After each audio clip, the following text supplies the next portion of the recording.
Sahabat Rema yang terkasih, hari ini Rabu 27 Desember 2023. Rabu dalam oktav Natal, kita merayakan pesta Santo Yohanes, Rasul dan Pengarang Injil. Renungan akan diambil dari Injil Yohanes bab 20 ayat 2-8 dengan tema Antara Palungan dan Makam Kosong. Sahabat Rema yang terkasih, Selamat Natal. Saat ini kita berada pada oktav Natal, hari-hari penuh sukacita dan kegembiraan besar, sebab Tuhan berkenan melawat umat-Nya. Kita bersukacita dan bergembira, bukan karena kita baik-baik saja, karena senyatanya kefanaan kita membuat kita senantiasa bergulat dengan kerapuhan kita dan dunia. Kita bersukacita dan bergembira, pertama-tama dan terutama, karena Allah mengasihi kita apa adanya, dengan segala kerapuhan kita di dunia yang fana ini. Karena begitu besar kasih Allah akan dunia ini, sehingga Ia telah mengaruniakan anaknya yang tunggal, supaya setiap orang yang percaya kepadanya tidak binasa, melainkan beroleh hidup yang kekal. Itulah inti kabar gembira yang diwartakan oleh Rasul Yohanes yang pestanya kita rayakan pada hari ini. Yohanes berasal dari Betsaida, sebuah dusun nelayan di pantai Tasik Genesaret. Ayahnya Zebedeus seorang nelayan yang tergolong berkecukupan. Ibunya Salome tergolong wanita pelayan dan pengiring setia Yesus. Bersama dengan saudaranya Yakobus dan Petrus, Yohanes termasuk kelompok rasul inti dalam bilangan ke-12. Ia bahkan disebut sebagai murid yang dikasihi Yesus. Yohanes adalah murid yang paling setia, bahkan berani mengikuti Yesus sampai ke Gunung Kalvari dan mendampingi Bunda Maria sampai di bawah kaki salib Yesus.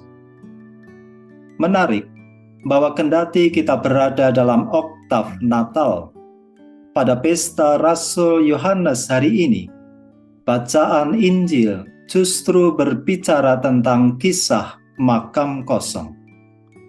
Tuhan telah diambil orang dari kuburnya, dan kami tidak tahu di mana Ia diletakkan. Ketika mendengar kabar dari Maria Magdalena tersebut, Simon Petrus dan murid yang dikasihi Yesus segera lari ke kubur dan mendapati bahwa batu penutup telah diambil dari kubur, tetapi tidak ditemukan jenazah Yesus di situ. Tempat di mana jenazah Yesus dimakamkan ternyata kosong. Apa yang telah terjadi pada jenazah Yesus? Diambil orang? Bukan. Perikop Injil hari ini diakhiri dengan kalimat, "Maka masuklah juga murid yang lain yang lebih dahulu sampai di kubur itu, dan ia melihatnya dan percaya."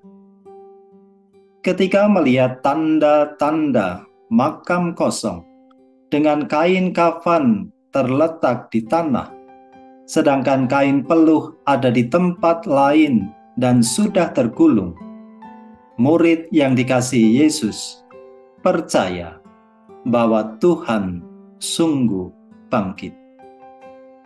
Rasul Yohanes percaya bahwa Anak Allah telah menjadi manusia dan diam di antara kita, dan kita telah melihat kemuliaannya, yaitu kemuliaan yang diberikan kepadanya sebagai anak tunggal Bapa, penuh kasih dan kebenaran. Bagi Yohanes, antara palungan dan makam kosong, antara kelahiran dan kematian Yesus, nyatalah misteri kasih Allah yang begitu besar, yang menyelamatkan manusia bukan dengan kemahakuasaannya, melainkan dengan perendahan dirinya. Baik di palungan, disalib, dan di makam. Sesungguhnya, jikalau biji gandum tidak jatuh ke tanah dan mati, ia tetap satu biji saja. Tetapi jika ia mati, ia akan menghasilkan banyak buah. Misteri kelahiran, kematian, dan kebangkitan Yesuslah yang senyatanya mendatangkan hidup kekal bagi kita.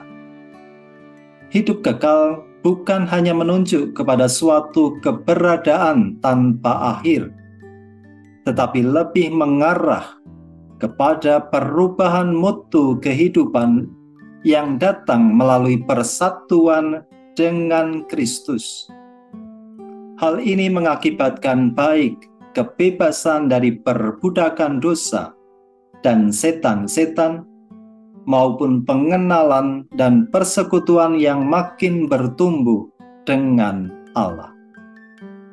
Sahabat Rema yang terkasih, pesta Rasul Yohanes di oktav Natal ini kiranya semakin meneguhkan iman, harapan, dan kasih kita akan Allah yang sudah lebih dahulu mencintai kita sehabis-habisnya.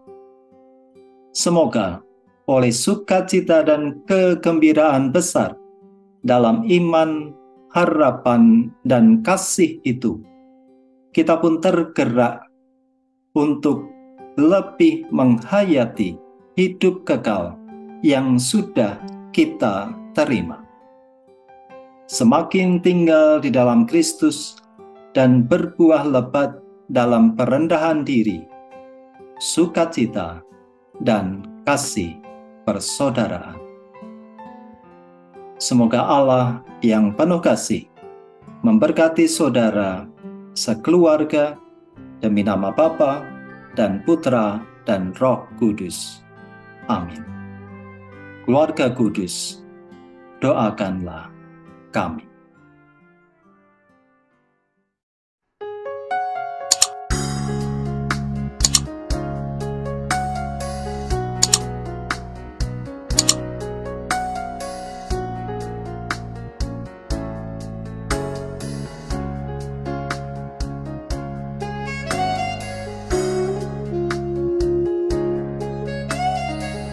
Sahabat Rema, sampai jumpa dalam program berikutnya.